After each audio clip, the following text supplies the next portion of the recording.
Assalamualaikum warahmatullahi wabarakatuh. Jumpa lagi dengan Jos Grab Nurseri. Pada video kali ini saya akan bahas cara membuat tabula pot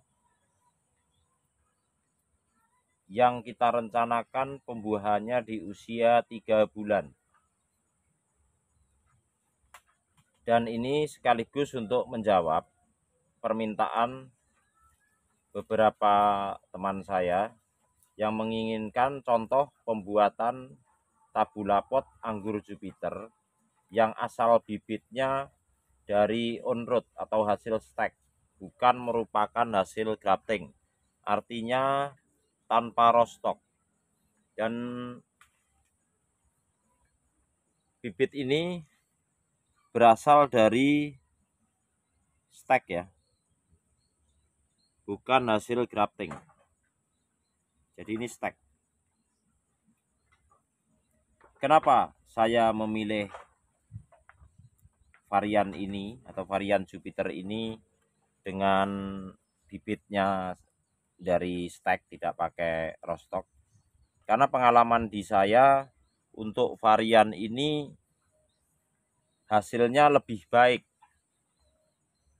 dari beberapa aspek penilaian. Yang pertama dari tandan buahnya, lebih baik yang asal bibitnya on-road.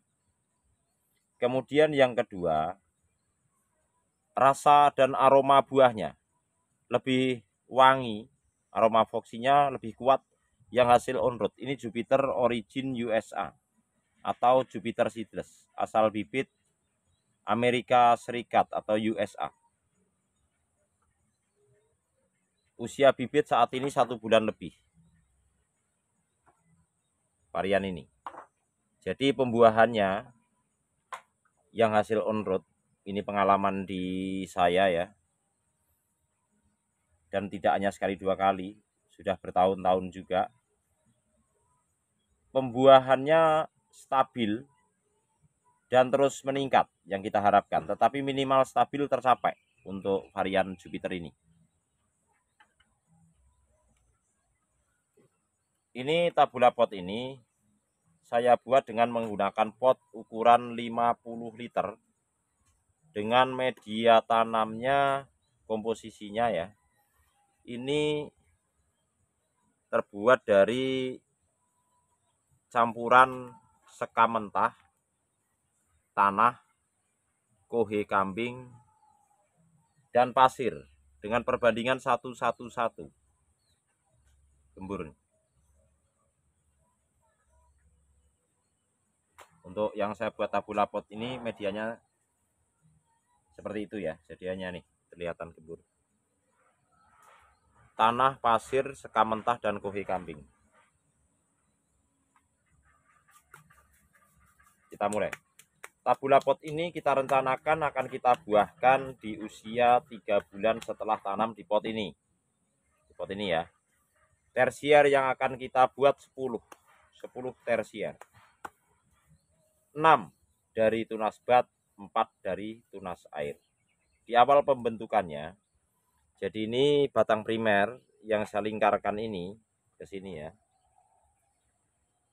sudah sampai sini sebenarnya, tapi ini kosong ini ya, karena saya pangkas di sini, terlihat saya pangkas di sini, dan saya pecahkan bat terujung. Tujuannya untuk kita jadikan sekunder terusan. Kenapa demikian? Karena saya menginginkan untuk cabang-cabang tersier yang kita buat di depan ini menggunakan tunas bat ya, sampai sana menggunakan tunas bat, dan di ujung sini kita akan menggunakan tunas air. Karena kalau kita menggunakan tunas bat secara keseluruhan, sulit untuk dibikin percabangan tumbuh serentak dari tunas bat. Kalau kecuali dari tunas air itu mudah. Dan kita tidak mengaplikasikan Dormax, karena kalau kita aplikasikan Dormax, pohon ini masih belum bisa karena masih belum tua. Jadi syarat untuk mengaplikasikan Dormax, batang ini sudah berubah warna menjadi coklat, sudah tua ya.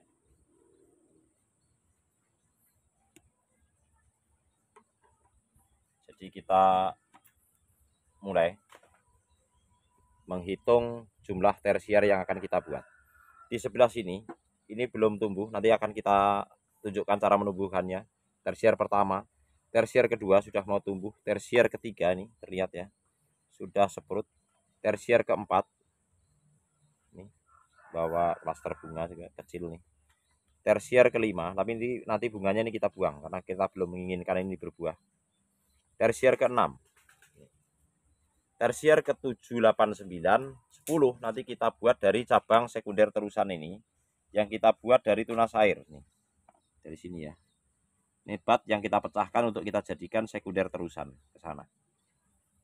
Jadi nanti kita akan lihat bagus mana cabang tersier yang kita buat dari tunas bat dan dari tunas air kita kombinasikan dalam satu pohon. Nah, untuk memecahkan tunas bat yang ada di sana yang belum pecah, kita menggunakan bawang putih. Oke. Yang pertama, kita kerat di depan mata batnya sini ya. Ini batnya. Enggak terlihat ya. Ini batnya ya. Depan batnya kita kerat pakai pisau, jangan terlalu dalam.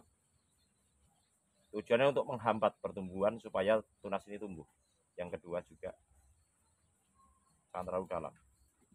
Oke. Setelah itu kita oles dengan menggunakan bawang putih. Jadi kita tidak menggunakan Dormax. Seperti ini. Mata tunasnya.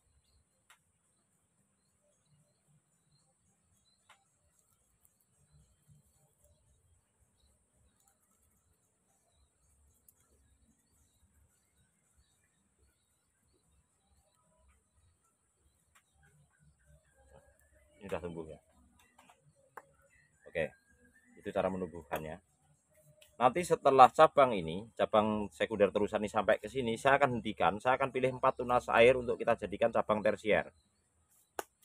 Pupuk yang kita berikan, jadi kita ini sudah, bibit ini sudah usianya 1 bulan. Kita punya waktu 2 bulan. Karena ini saya hitung dari usia bibit. 3 bulan. Ya. Maksimal ya 3,5 bulan usia pohonnya. Karena saya akan membuat anggur ini dibuahkan kurang lebih di usia 3 bulan setelah tanam. Jadi ini hari ini baru kita hitung, jadi ini sudah saya tanam seminggu yang lalu. Seperti apa hasilnya? Pupuk yang kita berikan untuk minggu pertama ini hanya menggunakan POC dan PSB, selang-seling kocor ya. Kemudian minggu kedua juga masih sama. Minggu ketiga dan keempat kita menggunakan POC selang-seling dengan NPK seimbang. 1 bulan ya berarti ya. Di minggu kelima kita mulai masuk pupuk generatif. Minggu ke-6, ke-7 dan 8 sudah kita masukkan pupuk generatif. Pemangkasannya kita akan menggunakan bat ke-4 sampai ke-6 untuk pemangkasan pembuahannya nantinya. Jadi cara mudahnya membuat tabula pot ini biar gampang diingat teman-teman, saya akan buahkan 3 bulan setelah tanam. Hitung aja hari ini biar mudah. Jadi kalau perlu catat tanggalnya hari ini ya. Jadi nanti di usia 3 bulan saya akan pangkas pembuahan. Setelah ini. Itu paling lama. Karena ini usianya udah 1 bulan lebih. Jadi mudah-mudahan saja pertumbuhannya ini vigor lebih cepat. Jadi saya bisa memangkas pembuahan kurang dari waktu 3 bulan itu. Dan nanti kalau jika ini berhasil, teman-teman bisa mencontohnya menanam tabula pot anggur Jupiter on road. Di pot ini hasilnya seperti apa. Varian ini salah satu varian yang sudah dikenal banyak orang sebagai varian Genjah dan layak dikebunkan. Kenapa saya katakan layak dikebunkan? Karena Anda mengembunkan varian ini untung, karena mudah dibuahkan, mudah dirawat, kelangsungan hidup tanamannya terjamin. Dan lebih baik kelangsungan hidup tanamannya lebih lama jika menggunakan on road. Pengalaman di saya, kalau menggunakan rostock tapi tidak kompatibel justru menghambat pertumbuhannya. Layak dikebunkan karena varian ini di saya sudah induknya juga sudah berbuah puluhan kali. dan minimal stabil. Yang kita harapkan terus meningkat. Kadang-kadang meningkat, minimal ya stabil lah, tidak terlalu mengecewakan.